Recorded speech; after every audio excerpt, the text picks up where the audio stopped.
Hello everyone, मैं doctor ज्योति, आपकी gynae expert. Pregnancy का थर्ड मंथ आपको क्या क्या सिम्टम्स होंगे, क्या आपको सावधानियां बरतनी है, क्या आपको डाइट रखनी है, आज इस वीडियो में प्रेगनेंसी के थर्ड मंथ के बारे में डिस्कस करेंगे। कितनी बेबी की डेवलपमेंट होती है, क्या बॉडी में चेंजेस आते हैं। अगर आपने अभी तक चैनल को सब्सक्राइब नहीं किया है तो चैनल को सब्सक्राइब जरूर कर लेना। तो बात करते हैं थर्ड मंथ की। आपका सेकेंड मंथ खत्म हो चुका है, थर्ड मंथ स्टार्ट हो चुका है। तो ऐसे टाइम पर आपके बॉडी में कुछ एक्सटर्नल चेंजेस आना शुरू हो जाते हैं, जिनसे कि जो भी आपके जिनको आपने नहीं बता रखा है कि आप प्रेग्नेंट हो, जो बात अब तक आप तक सीमित थी, अब दूसरे भी आपको देखकर अंदाजा लगा सकते हैं कि आप प्रेग्नेंट हो। उसमें क्या क्या सिम्टम्स होंगे। पहला सिम्टम तो यही होगा कि आपको थकान बहुत ज़्यादा रहेगी, जो उल्टियां हैं वो बढ़ जाती हैं थर्ड मंथ में, सेकंड मंथ में भी रहती हैं, और थर्ड मंथ में भी जो वॉमिटिंग है, मॉर्निंग सिकनेस है, वो बढ़ जाती है। तो वॉमिटिंग होगी और आपको थकान रहेगी, चेहरा जो है वो मुरझा जाता है। आपकी नसों में सूजन आ जाती है, हाथ पैरों में हल्की फुल्की सूजन आ जाती है। जो ब्रेस्ट है वो टेंडर हो जाती है, ब्रेस्ट का साइज बढ़ना शुरू हो जाता है। लोअर एब्डोमेन में हल्का हल्का पेन हमेशा रहता है, और उसका कारण होता है बेबी की डेवलपमेंट। क्योंकि बेबी डेवलप होना शुरू हो गया है, उसकी ग्रोथ होना शुरू हो गई है, तो उस वजह से जो यूट्रस के लिगामेंट्स है, यूट्रस का साइज बढ़ रहा है तो लिगामेंट्स में खिंचाव बना रहता है। इस वजह से हल्का फुल्का दर्द लोअर एब्डोमेन में हमेशा बना रहता है।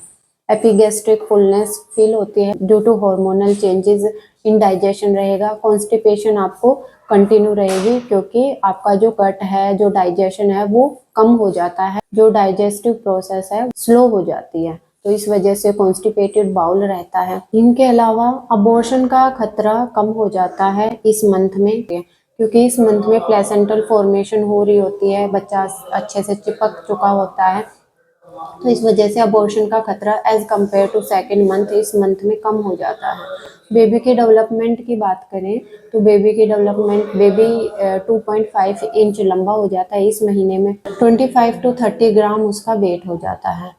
बेबी के ऑर्गन्स डेवलप होना शुरू हो जाते हैं, उसकी उंगलियों के निशान, हाथ पैरों की उंगलियों के निशान बनना शुरू हो जाते हैं, स्किन बन जाती है जो कि बिल्कुल ट्रांसपेरेंट पॉलीथीन जैसी होती है कि आर पार नसें दिखाई देती हैं। बेबी की आईज की डेवलपमेंट होती है, बेबी के सेक्स ऑर्गन्स बन जाते हैं। इस मंथ में किडनीज भी बनना शुरू हो जाती हैं, और मैक्सिलरी बोन, जबड़ा जो होता है वो बन जाता है। तो ये बेबी की डेवलपमेंट होती है थर्ड मंथ में। इस मंथ में खाने पीने का डाइट प्लान बताऊं तो मतलब गर्म चीज़ें आपको बिल्कुल भी नहीं लेनी, कच्चा मांस नहीं लेना, सी फूड नहीं लेना।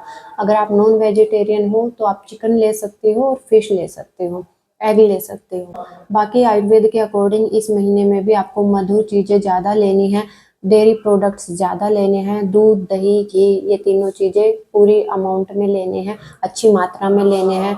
पनीर आपको लेना है, और जो चीज़ आपको नहीं करनी वो है कि आपको हाई हील नहीं पहननी, ज़्यादा तंग कपड़े नहीं पहनने, लूज कपड़े पहनने हैं, और ज़्यादा देर तक आपको खड़ा नहीं रहना।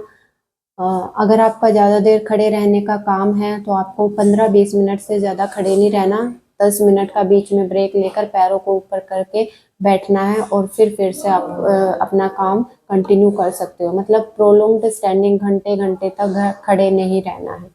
एक बहुत ही इम्पोर्टेंट चीज़ ये है कि पानी बहुत ज़्यादा मात्रा में पीना है, ताकि वॉश आउट होता रहे आपकी किडनी से, और जो स्वेलिंग है वो कम हो, मतलब रिटेंशन कम हो, हाथ पैरों में सूजन कम हो, ठीक है। और वो फिर आगे जाके जो एक्सेसिव मोटापा हो जाता है प्रेग्नेंट लेडीज में, वो नहीं होगा। तो पानी भरपूर मात्रा में लेना है इस महीने में। होपफुली आपको थर्ड मंथ का जो डाइट प्लान है, बेबी की डेवलपमेंट है, सिम्टम्स हैं, वो आपको अच्छे से समझ में आ गए होंगे। फिर भी अगर आपकी कोई क्वेरी है तो आप कमेंट बॉक्स में लेकर पूछ सकते हो। Thank you.